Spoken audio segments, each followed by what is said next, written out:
Hey everyone, it's Clint. Welcome to Sweetcast. So I'm looking at two different articles today, and it's kind of amazing, really, if you think about it, how much is left in the hands of Marvel, really just Marvel, but Marvel and DC and a few of the other publishers. But Marvel holds a brunt of the responsibility here with what is going to happen with the direct market for the future. So Dark Horse Comics made an interesting decision. I think, as far as I'm concerned, Dark Horse I like what they do, generally speaking. I like the way that they run their publishing. I like their books. I like many of their books, and so on. I like the way they run things. So I find it interesting to see, and their finances too. Don't let me forget that. I find it interesting that what they have decided to do is to remain committed to the direct market. So basically what they're doing is they're not releasing any digitals. Now, you've heard comic book pros like Brett Booth over the past week saying that we have to release digital comics. We have to, because people need money in the interim, right? While all this coronavirus stuff is going on. But Dark Horse has taken the opposite approach. They did say pencils down. And not only that, but they're not going to be publishing any digital. They're not going to be publishing anything that should be going out through the direct market in any other form. So that means they've just stopped. They've stopped everything, which sucks because I had that next Frankenstein, really, what is that? The next Hellboy book. So I don't know when I'm going to get that. This is a tough one to juggle. And right here in this article, this is Jude Terror, does say that it'd be really tempting. Let's see. It has got to be really tempting to Marvel and DC, even if it might be the final nail in the coffin to the direct market to do so. He's talking about just going digital, just sending out those books anyway. Now, Marvel and DC haven't really addressed what they're going to do, but I guess they've been talking to their own creators. They wanted to reassure creators privately. I still have yet to see anything publicly. But yeah, here you go. Here yesterday, and this was like a day old, so like 2 days ago, both DC and Marvel Comics freelancers received emails from their respective editors-in-chief, Bob Harris and CB Cebulski, telling them that it was basically business as usual. Business as usual. So where are the comics coming out? That's something that'll be interesting to see. I guess come Wednesday, right? I mean, Wednesday, we should know what's going on, at least. This is tough because cash flow is a thing. It's important because you're talking about a bunch of businesses that rely off of each other. It's not a great situation to be in because you have one point of failure, which is Diamond. Diamond says they're stopping things, full stop. Therefore, it's disrupted everybody. So if publishers continue to publish because they need cash flow, then what they're doing is they're blazing a trail outside of local comic shops who had, again, no decision in the matter. And so Diamond Distribution really was a linchpin in all of this. And Marvel now, the ball's in their court. If Marvel decides to continue publishing books, even if they're just selling direct to customers, or going digital, however they want to get those books out, if they continue to do that, that is going to be, as Jude Terror said here as well, the final nail in the coffin. Because why would you need Diamond Distribution? And the more people that realize this and the more cash flow that you can get, it would lower costs for sure. There's so many reasons why it's antiquated. And at the same time, I love comic book shops. I want comic book shops to exist, but we're in a situation where, there's just reality, looming reality. So the ball is definitely in their court. And I'm not sure. So these are basically a tale of two publishers.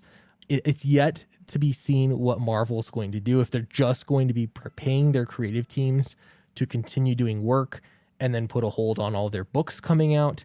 I have yet to see that. An announcement that will come out as soon as I publish this video, though. Watch that. But they really have two routes to go. They're either going to be publishing stuff or they're going to halt publishing things and wait for the comic book shops basically to get up and running again. Now, if I think about this, as far as like economic recovery goes, it could be interesting if Marvel and every publisher just held off for new comics until comic book shops were open again, and then they released them, or they released the best stuff again. Then it would be, you talk about flooding, my goodness, you'd have so many books. Or if they just push back the publication schedule, I guess, and just start from scratch, push the whole thing back, deadlines would be met, I guess. They could do that. But if they just picked up where they were, I think you might get some recovery for some comic book shops, any that survive. And I don't know how they're going to survive. Now, if you look into the politics of it, they've just, passed legislation that emergent $2 trillion of emergency help funding for people, individuals, families, businesses. I looked into a little bit because I have a small business, but I feel like there are small businesses that needed more than my small business. I don't know. It's nuts. I don't know what that is going to do to the economy. I know the stock market has gone up, but that's just so much money entering the system. I'm not even sure.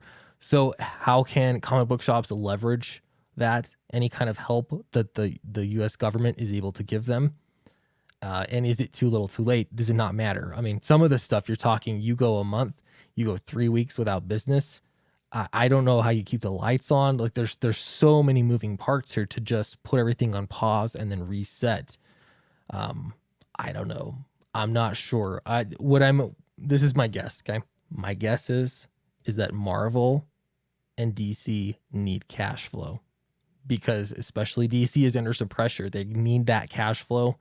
And I think that they're not going to stop and wait for these small businesses. Think of how ridiculous this is for DC Comics to go to AT&T and say, we're not going to publish any new comics. We have new comics, but we're not going to publish any.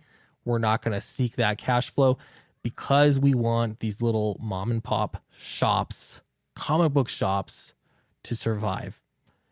Do you see how ridiculous that sounds to a ruthlessly profit-driven corporation? It sounds ridiculous. So I'm actually leaning toward Marvel and DC going ahead and publishing their books. I think that's what's going to happen. If I'm a gambling man, that's what I'm going to guess. And then at the same time, there's going to be some kind of lip service, some kind of, I don't know, they've already offered discounts. They're going to do something that makes it look like they care about local comic book shops. But in the big picture, they're going to be seeking the cash flow. I don't blame them if they make that decision. Obviously, you got to make money. This is a business. I'm not the type, I've mentioned this before. I think guilt marketing is silly, and trying to run your business so that people feel good about you. You know what I mean? Just generally like virtue signaling. I'm not into that kind of thing. But it is, I guess it's part of just the reality of current year 2020. I digress. My point is, I would not blame them one bit if they decided to go ahead and go for the cash flow option. At the same time, long run, I'm not sure how helpful any of this is going to be, and it doesn't matter. I think, again, by the fall, the comic book industry is going to look very, very different than it does now. What would I do? I think I'm already doing what I would do, and that is sell directly to customers first. And then, later down the road, you work out the direct market and getting it out to more people because, of course, you want lots of readers.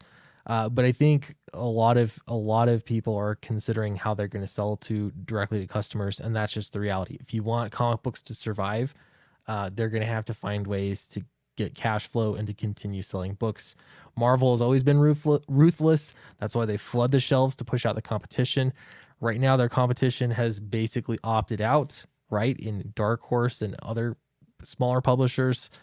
And so to me, I see this as for them an opportunity to just jump in and steal more of the market share, get that money.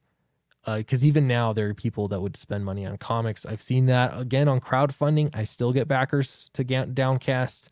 Lots of Cyberfrog's doing amazing.